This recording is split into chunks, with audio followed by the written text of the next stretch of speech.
विष्णुपुर नाम के एक गांव में एक श्वेता नाम की लड़की रहती थी, जिसके पिता ने कुछ समय पहले ही काव्या नाम की एक औरत के साथ में दूसरा विवाह किया था। काव्या श्वेता को बिल्कुल भी पसंद नहीं करती थी, उसके साथ अच्छा व्यवहार नहीं करती थी। यहाँ तक कि काव्या श्वेता को कोई ढंग के कपड़े भी नहीं देती थी और उससे पूरे घर का काम भी करवाती थी। अब कुछ दिनों बाद श्वेता को देखने के लिए लड़के वाले उसके घर आने वाले थे। तभी श्वेता कहती है, माँ आज मुझे देखने लड़के वाले आने वाले हैं ना, मेरे पास कोई अच्छे और नए कपड़े भी नहीं है माँ। तो मैं क्या करूँ? मेरे पास इतने पैसे नहीं हैं कि मैं तुम्हें लाकर नए कपड़े दिला सकूँ। समझी तू? जाओ और जाकर घर का काम कर। लेकिन माँ मैं पहनूंगी क्या? श्वेता की बात को इग्नोर करते हुए काव्या वहाँ से चली जाती है। कुछ समय बाद लड़के वाले घर पहुँच जाते हैं और श्वेता की ये हालत देखकर वो लोग उसे मना कर देते हैं।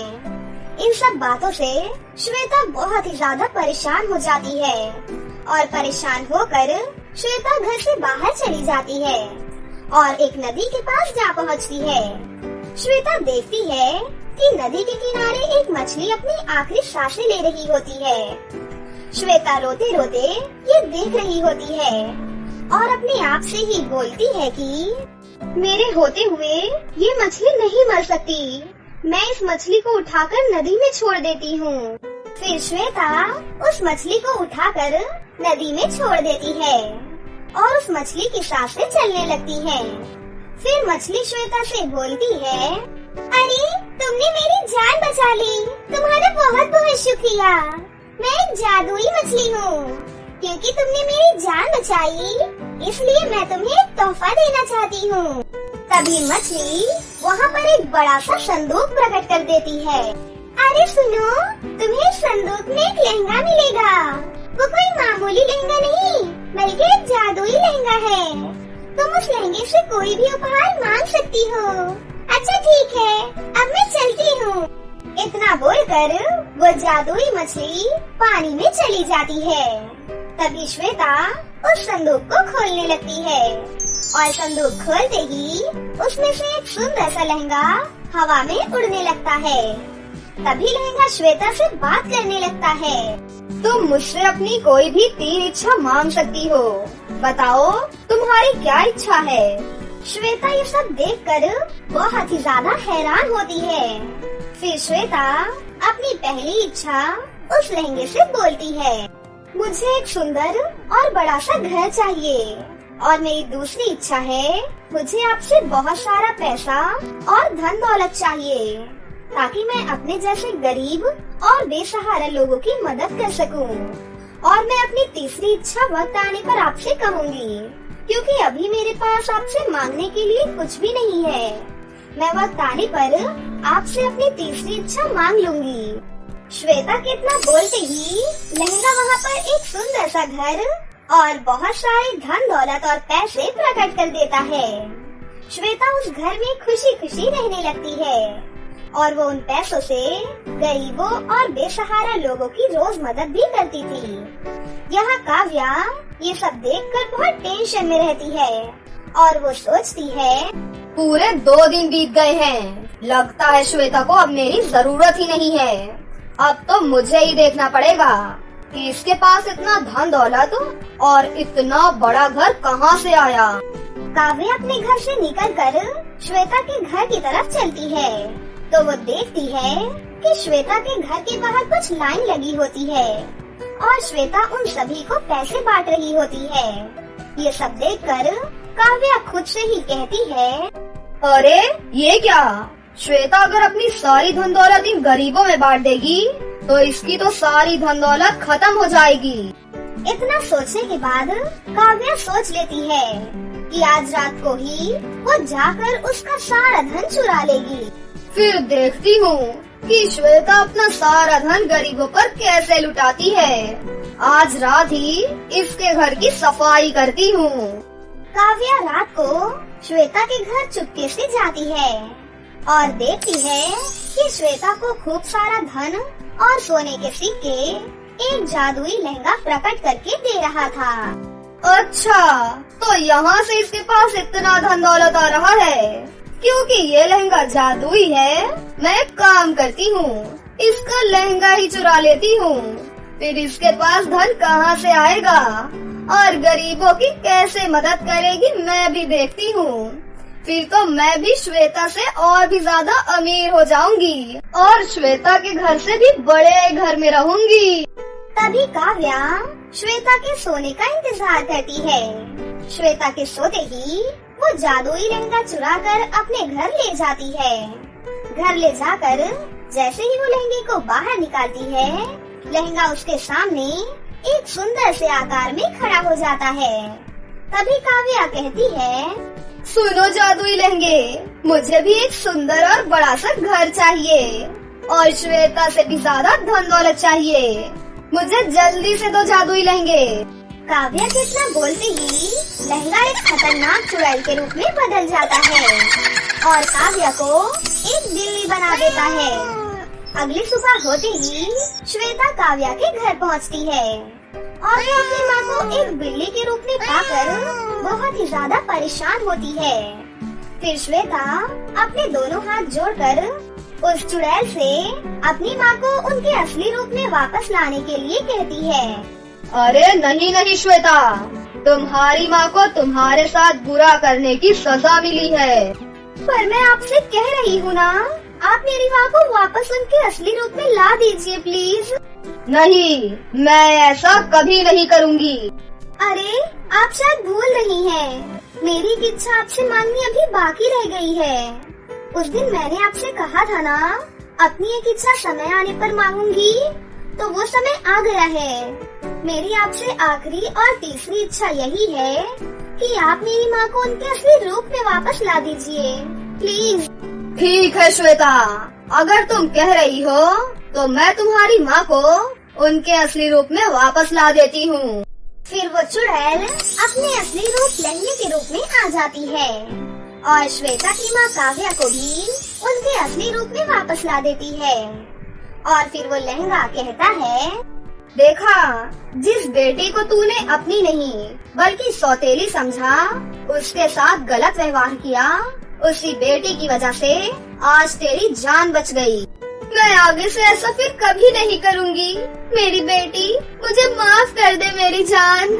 काव्या अपनी बेटी श्वेता को अपने गले से लगा लेती है। फिर उस दिन के बाद से काव्या और उसकी बेटी श्वेता एक साथ रहने लगते हैं। ये कहानी है जौनपुर के एक छोटे से गांव जबलपुर की, जहां किरण नाम की एक लड़की अपने माता पिता के साथ रहती थी। किरण उनकी एक लौती बेटी थी, इसलिए उसके माता पिता उससे बहुत प्यार करते थे और वो लोग हर महीने अलग अलग जगह पर घूमने जाया करते थे। एक बार की बात है, किरण के माता पिता किरण को घर में अकेले छोड़ किसी जरूरी काम से कहीं जा रहे थे। तभी सड़क दुर्घटना में उन दोनों की मृत्यु हो जाती है और किरण के माता पिता उसे हमेशा के लिए छोड़कर चले जाते हैं। इस घटना के बाद किरण बहुत ही अकेली हो जाती है। उसके चाचा चाची बहुत ही दुष्ट थे। वो लोग किरण के घर में आकर उसे बहुत डराते धमकाते हैं।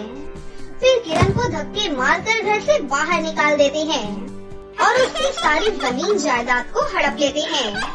किरण बेचारी रोते रोते वहाँ से चली जाती है। फिर किरण सड़क के किनारे एक बेंच पर बैठकर बहुत रो रही होती है कि तभी वहाँ पर एक बूढ़े बाबा आते हैं और उससे बोलते हैं, क्या हुआ बेटी, तुम अकेली इस सुनसान सड़क पर क्यों रो रही हो?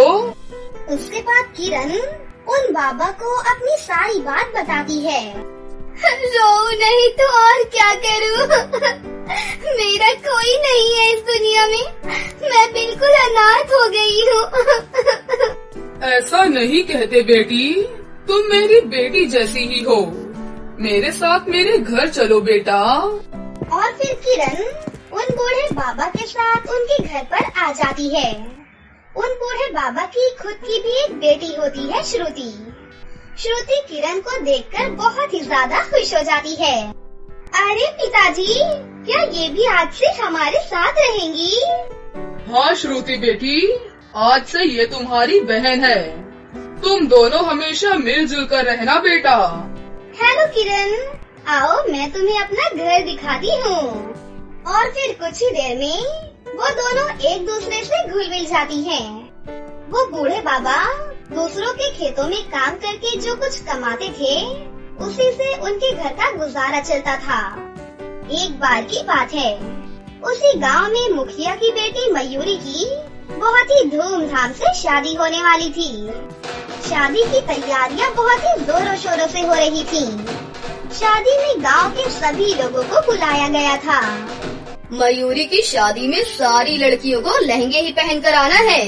और हाँ किरण और श्रुति, तुम दोनों को तो जरूर आना है। किरण, तुम्हें तो बहुत ही अच्छी मेहंदी लगाने आती है ना, इसीलिए तुम्हें मेहंदी की रस्म में भी आना है। शादी का माहौल है तो सब लोग नए कपड़े ही पहन कर आना, ठीक है? उसके बाद दोनों बहनें वहाँ से चली जाती हैं। तभी श्रुति कहती है, दीदी हम कैसे इनकी शादी में जा सकती हैं? हमारे पास तो लहंगे हैं ही नहीं, और हमारे पास इतने पैसे भी नहीं हैं कि हम बाजार से नया लहंगा खरीद सकें। तुम बिल्कुल ठीक कह रही हो छोटी, अब हम क्या करें? श्रुति और किरण ये बात कर ही रही होती है कि तभी वहाँ पर शनाया आ जाती है और वो बोलती है, अरे किरण और श्रुति, ये लो 2000 रुपए, ये मालकिन ने भिजवाए हैं। हमें पता है कि तुम्हारे पास अच्छे कपड़े नहीं हैं, इसीलिए इन पैसों से बाजार जाकर बढ़िया सा लहंगा खरीद लेना और मेहंदी वाले दिन दोनों बहन अच्छे से तैयार होकर आ जाना। आपका बहुत बहुत धन्यवाद दीदी, हम जरूर आएंगे। उसके बाद शनाया वहाँ से चली जाती है। अरे वाह दीदी, ये लोग कितने अच्छे हैं। चलो हम लहंगा खरीदने चलते हैं। मैं तो अपना पसंदीदा येलो वाला लहंगा लूंगी। हाँ छोटी, चलो चलते हैं। दोनों लहंगे खरीदने के लिए बाजार जा ही रही होती हैं कि तभी रास्ते में एक लड़की बहुत रो रही होती है। दीदी, मेरी माँ बहुत बीमार है, उसने 2 दिनों से कुछ भी नहीं खाया है। प्लीज मेरी मदद करो दीदी। दीदी प्लीज। श्रुति और किरण को उस लड़की पर बहुत दया आती है और किरण उससे बोलती है, अच्छा ठीक है, तुम परेशान मत हो, तुम हमें अपने घर लेकर चलो। उसके बाद श्रुति और किरण उस लड़की के साथ उसके घर पर जाती हैं। वो उसके घर जाकर देखती हैं तो वहाँ पर एक बूढ़ी औरत बीमार बिस्तर पर लेटी हुई थी। जब किरण उसके माथे पर हाथ रखती है तो वो औरत बुखार से तप रही होती है। अरे आंटी, आपको तो बहुत तेज बुखार है, आप रुको, मैं अभी डॉक्टर को बुला कर लाती हूँ। और फिर किरण डॉक्टर को बुलाकर लाती है। फिर डॉक्टर उस बूढ़ी औरत को चेक करती है और बोलती है, घबराने की कोई बात नहीं है, ये मैं कुछ दवाइयाँ लिख रही हूँ, इसे मंगवा कर इन्हें टाइम से दे दीजिएगा, 1-2 दिन में बिल्कुल ठीक हो जाएंगी। अच्छा, अब मैं चलती हूँ, इनका अच्छे से ध्यान रखना। इतना बोलकर डॉक्टर वहाँ से चली जाती है। फिर किरण और श्रुति दुकान से उस औरत के लिए दवाई लेकर आती हैं और फिर उनके लिए खाना भी लेकर आती हैं। फिर वो बूढ़ी औरत खाना खाती है और जल्दी से दवाई खा लेती है। फिर वो किरण और श्रुति से कहती है, बेटी, तुम दोनों बहुत ही प्यारी और नेक बच्ची हो, तुम दोनों भी मेरी बेटी सोनी के जैसी ही हो। आज तुमने मेरी जान बचाकर मुझ पर बहुत बड़ा एहसान किया है बेटा। एहसान कैसा आंटी, ये तो हमारा फर्ज था, आखिर हम इंसान ही एक दूसरे इंसान के काम आते हैं। अच्छा, तो अब हम चलते हैं, आप अपना अच्छे से ध्यान रखना। उसके बाद दोनों बहनें जाने लगती हैं। तभी श्रुति रुक जाती है। अरे दीदी, लहंगा! चुप कर और जल्दी से घर चल। तभी वो बूढ़ी औरत उन्हें अपने पास बुलाती है। बेटी, इधर आओ, मेरे पास बैठो। मैं कोई साधारण औरत नहीं हूँ, मैं जादूगरनी सावित्री हूँ। तुम दोनों ने मेरी जान बचाई है, तो तुम्हें मैं खाली हाथ कैसे जाने दूं बेटा। उसके बाद वो बूढ़ी औरत वहाँ पर 3 जादुई लहंगे प्रकट करती है। ये लो, ये 3 जादुई लहंगे हैं। इसमें से एक पिंक वाला लहंगा किरण का, और येलो वाला श्रुति का, और लाल वाला मेरी बेटी सोनी का। आपको कैसे पता आंटी कि हमें लहंगे की जरूरत है? मैं एक जादूगरनी हूँ। मेरा ये घर भी जादुई है, और तुम्हारा चेहरा देखकर ही मैं सब कुछ समझ गई थी।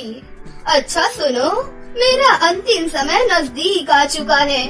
तुम दोनों मुझसे वादा करो, मेरे जाने के बाद तुम मेरी बेटी सोनी को भी अपनी बहन की तरह ही प्यार करोगी और उसे सदा अपने पास रखोगी। हम आपसे वादा करते हैं आंटी, आज से सोनी भी हमारी बहन है। फिर कुछ ही देर बाद सावित्री की मृत्यु हो जाती है और वो तीनों बहनें उदास हो जाती हैं।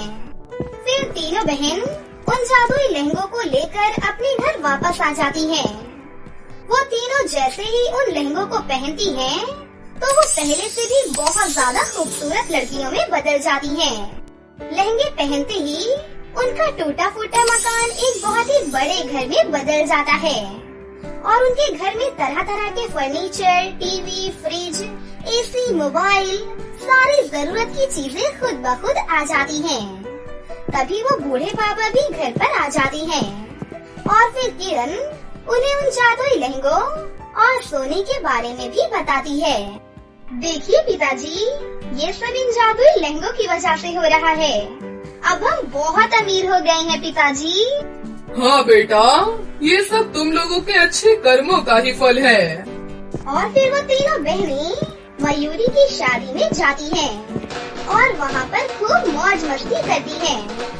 फिर वो तीनों हंसी खुशी से अपने पिता के साथ और उन जादुई लहंगों के साथ रहने लगती हैं। एक बार की बात है, कानपुर नाम के एक गाँव में मोहिनी नाम की एक लालची लड़की रहा करती थी।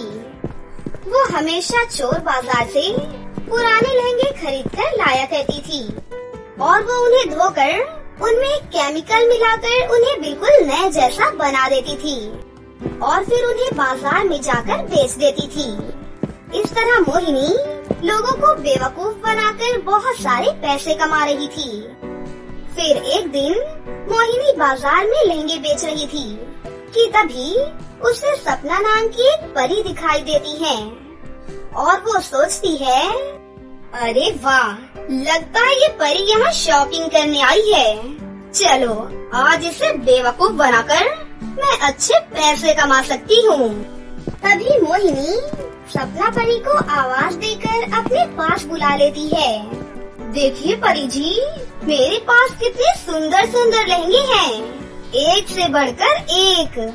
अरे वाह, मैं तो लहंगे ही खरीदने आई थी यहाँ पर। चलो मुझे कोई अच्छा सा लहंगा दिखाओ, कल मुझे शादी में पहन कर जाना है।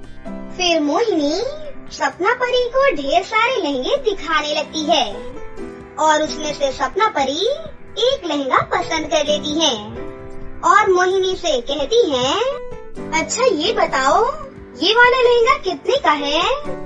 इस लहंगे के बदले आपको पूरे 10 सोने के सिक्के देने पड़ेंगे। क्या? अरे नहीं, ये तो बहुत ज्यादा है। ये लहंगा हाथों से बनाया हुआ है। इतने सुंदर लहंगे बाजार में आपको किसी भी दुकान पर नहीं मिलेंगे परी जी। अच्छा चलो ठीक है, मैं तुम्हें 10 सोने के सिक्के दे देती हूँ। उसके बाद सपना परी मोहिनी को 10 सोने के सिक्के देकर वहाँ से लहंगा खरीद कर लेकर चली जाती है। इस तरह मोहिनी सपना परी को अपनी चिकनी चुपड़ी बातों से बेवकूफ बनाकर उसे ठग लेती है। फिर अगले दिन सपना परी उस लहंगे को पहनकर शादी में जाती है, लेकिन तभी अचानक चलते हुए वो लहंगा फट जाता है और ये देखकर वहाँ मौजूद दूसरी परियां जोर जोर से हंसने लगती हैं। अरे सपना, ये लहंगा तू कहाँ से लेकर आई है? लगता है ये लहंगा तूने पृथ्वी की किसी सस्ती दुकान से खरीदा है। इसमें तो जरा भी क्वालिटी नहीं है। हाँ रीमा, तो बिल्कुल ठीक कहती है। ये सपना तो एक नंबर की बेवकूफ है।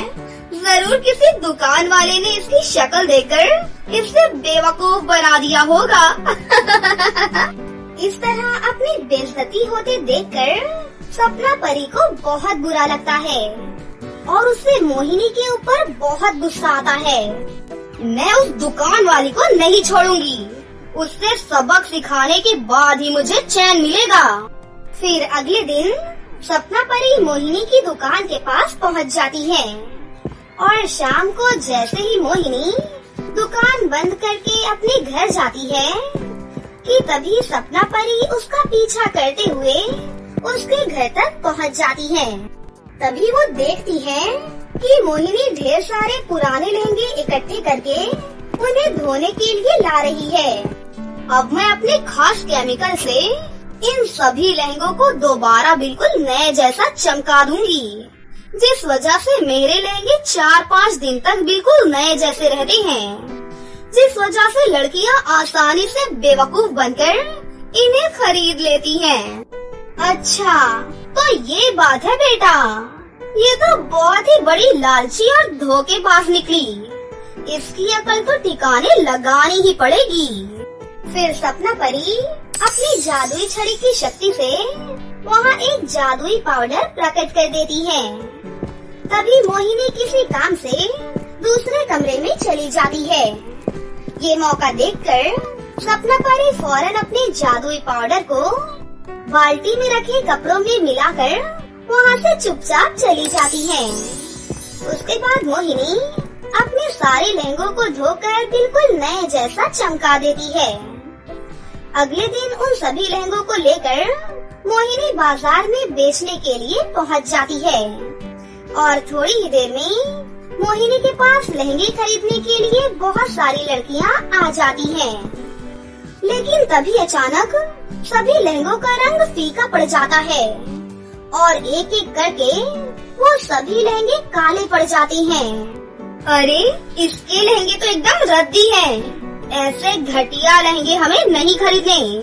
चलो यहाँ से चलते हैं। इस तरह वो सभी लड़कियाँ मुंह बनाकर वहाँ से चली जाती हैं। फिर मोहिनी घबराकर सोचती है, अरे ये सब क्या हो गया? अचानक मेरे सारे लहंगे काले क्यों पड़ गए? ऐसा तो पहले कभी भी नहीं हुआ। फिर अगले दिन से सपना परी रोज मोहिनी के घर के कपड़े की बाल्टी में अपना जादुई पाउडर मिलाकर उसके लहंगे खराब करना शुरू कर देती है। इस तरह रोज बाजार जाते ही मोहिनी के सभी लहंगे काले पड़ जाते थे।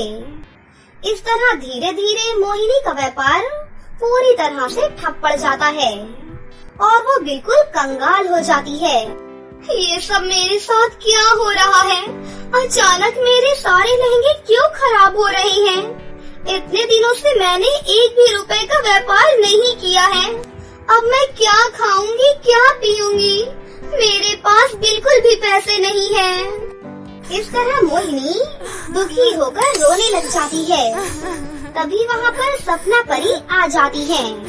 मोहिनी, तुम एक नंबर की लालची लड़की हो। तुमने अपने फायदे के लिए गांव की दूसरी लड़कियों को बेवकूफ बनाकर बहुत सारे पैसे कमाए थे ना? इसीलिए मैंने तुम्हें इसकी सजा दी है। मैंने तुम्हारे पानी में अपना जादुई पाउडर मिलाया था, इसीलिए तुम्हारे सारे लहंगे काले होते जा रहे थे। नहीं नहीं परी जी, मेरे साथ ऐसा मत करो। मुझसे बहुत बड़ी गलती हो गई। आज के बाद मैं हमेशा अच्छे, नए और क्वालिटी के लहंगे बेचूंगी। प्लीज तुम ये सब रोक दो परी जी, मुझे माफ कर दो। मोहिनी की ये बात सुनकर सपना परी को उस पर दया आ जाती है और वो उसे माफ कर देती है और वहाँ से वापस अपने परीलोक लौट जाती है।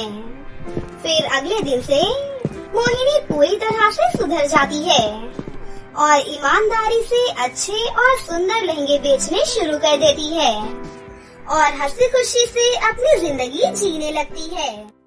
तो दोस्तों, कैसी लगी आपको हमारी ये कहानी? अगर आपको हमारी कहानी अच्छी लगी हो तो इसे जरूर लाइक करें। साथ ही हमारे चैनल को सब्सक्राइब भी कर लें और बेल आइकन को दबाना ना भूलें। मिलते हैं अगली वीडियो में। धन्यवाद।